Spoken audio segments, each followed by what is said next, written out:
Dear all, welcome to a small presentation on carbon credit. What is carbon credit? In a simple sentence, we can say that it's a generic term for any tradable certificate or permit representing the right to emit 1 ton of carbon dioxide or the equivalent amount of a different greenhouse gas. Carbon credits and carbon markets are a component of national and international attempts to mitigate the growth in concentration of greenhouse gases. We know that the presence of greenhouse gases in the environment will cause serious issues. WHO data shows that 9 out of 10 people breathe air that exceeds WHO guideline limits containing high level of pollutants. In addition, and as greenhouse gases will cause another serious issue, that is greenhouse effect and subsequently global warming. And it is reported that the global average temperature could rise by 1.5 degrees Celsius in the next 5 years. So, what are the important types of greenhouse gases? Carbon dioxide, methane, nitrous oxide, hydrofluorocarbons, etc. And the next biggest question is, who are the contributors of greenhouse gases into the environment? So, statistics revealed that developed countries are the biggest contributors of greenhouse gases into the environment and not the developing countries. This is because the basis of their development lies in the advancement of industrial sector and which is highly carbon dependent. So if the developing countries adopt the path of developed countries, the environment will witness huge influx of greenhouse gases and this is also not advisable. So we are facing twin problems. So one side we need to ensure the development of poor countries and also we need a clean environment.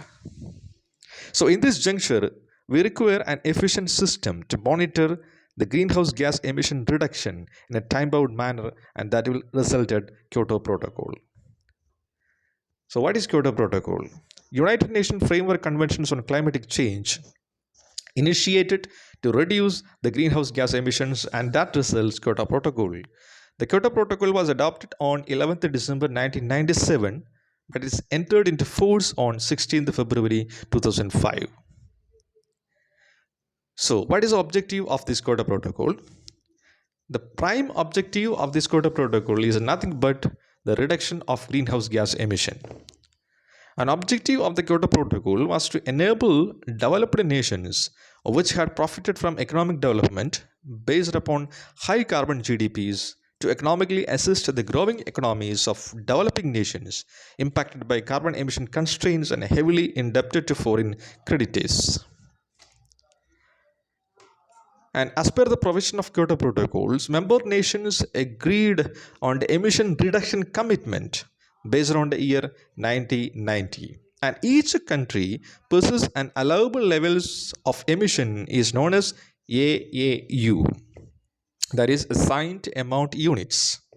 So no country can go beyond the allotted AAU in terms of greenhouse gas emission. That is called a cap.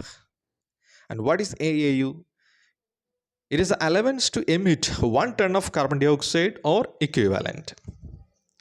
So, by the AAU is surplus for any country. How it can become surplus? So, by introducing modern technology which will reduce greenhouse gas emission, and that surplus can be traded with the countries with a deficit. So, these transactions can be called as carbon credits. And any transactions will get an entry into the international transaction log of United Nations Framework Conventions on Climatic Change Secretariat. So this mechanism is called cap and trade mechanism. So that's why the Collins English Dictionary defines a carbon credit as a certificate showing that the government or company has paid to have a certain amount of carbon dioxide removed from the environment. So in addition to this cap and trade mechanism, there are certain other provisions are also present in the Kyoto Protocol. So what are they? Carbon credits, two types. So one is voluntary emissions reductions, the carbon offsets that is exchanged in the over-the-counter or voluntary market for the credits that we have discussed previously. Next one is certified emission reductions. So emission units or credits created through a regulatory framework with the purpose of offsetting a project emission. Let us discuss. So Kyoto Protocol provided a flexible mechanism to earn carbon credits. So these are can be categorized into three heads, that is international emission trading that we have discussed earlier, and the joint implementation, and the clean development mechanism. And we can discuss now the clean development mechanism. So what it means: implementation of an emission reduction project in developing countries. So a developed countries can initiate a specific modern techniques or project in a developing countries so that it can earn carbon credit, or specifically 1 CER. 1 CER is equivalent to 1 ton of carbon dioxide or equivalent. And next one is joint implementation. What is it? Annex one country. So which means that Annex 1 country means the countries included in Annexure 1, which are developed countries, high carbon producing countries. With the emission reduction commitment in Kyoto Protocol, can implement emission reduction project in another Annex 1 countries, in another developed countries. So through these mechanisms, it can earn carbon credits. So here specifically it is called RER.